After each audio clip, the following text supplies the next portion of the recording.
If you've been scrolling through endless spec sheets, watching a dozen YouTube Hansen videos, and still feel stuck wondering which gaming rig actually justifies its price tag, this review is here to cut through the noise.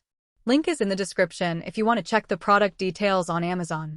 I've spent the last week setting up the HP OMEN 16L TG03 in a typical apartment gaming corner, swapping a few cables and running a mix of modern shooters, indie titles, and a bit of video editing to see how it holds up in everyday life.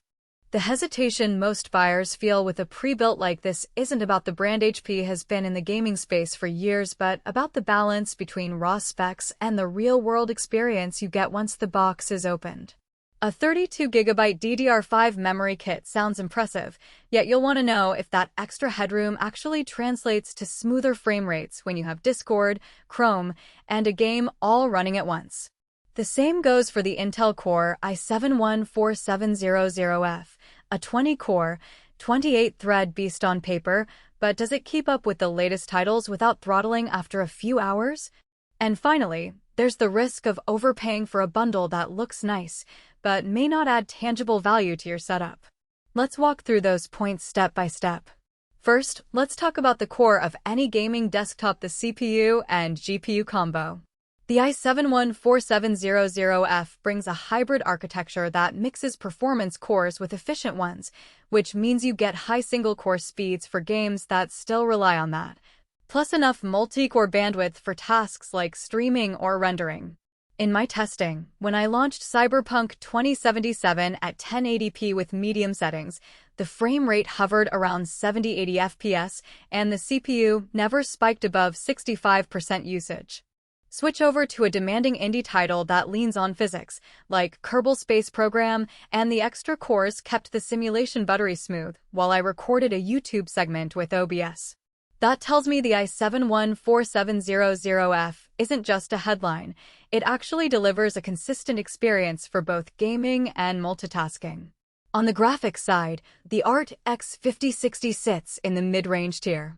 It's far from the flagship RTX 4090, but it's more than capable of delivering high-refresh 1080p and solid 1440p performance.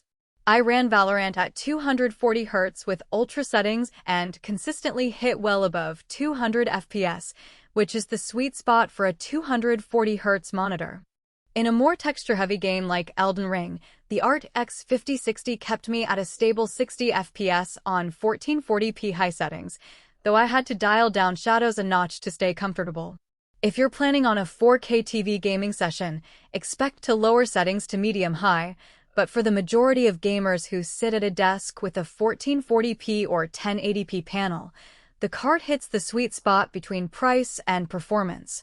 Now, the memory and storage story. 32GB of DDR5 RAM is a level you usually only see in enthusiast rigs. Most gamers get by with 16GB, but the extra capacity becomes noticeable when you run a game, a voice chat client, a web browser, and perhaps a recording overlay all at once. I opened a few Chrome tabs with streaming news, kept Discord active, and still saw the game's frame time stay stable. The DDR5 speed also offers lower latency compared to older DDR4 kits, which contributes to the smoothness you feel during fast-paced shooters.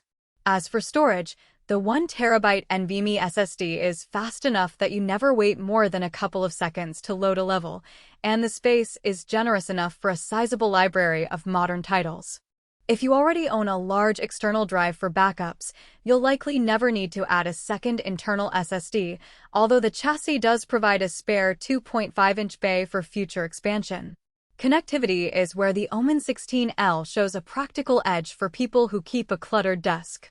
It offers 3 super-speed USB-A ports, a dedicated USB-C, and an extra pair of USB-A on the front panel, so you can plug in a headset, a controller, and a USB-C external SSD without reaching behind the unit. The RJ45 Ethernet port ensures a stable wired connection essential for competitive multiplayer, while Wi-Fi 6 gives you a solid fallback if you can't run a cable. In real use, I noticed the Wi-Fi 6 antenna on the back of the case delivers a stable 300 megabits per second link even when my router is across the room, which is more than enough for streaming in the background while gaming. The included HVER Stealth Gaming Keyboard is a small but noteworthy addition. It's a mechanical-style, low-profile keyboard with perky RGB, which looks good in a dark gaming room, and the key travel is light enough not to fatigue your fingers during marathon sessions. If you already have a preferred keyboard, you can safely set it aside. The bundle isn't a make-or-break factor, but for newcomers who don't want to hunt for a separate peripheral, it's a nice, out-of-the-box convenience. Let's talk about the downsides, because no rig is perfect. The RTX 5060, while solid, won't future-proof you for the next 3 years of ray-traced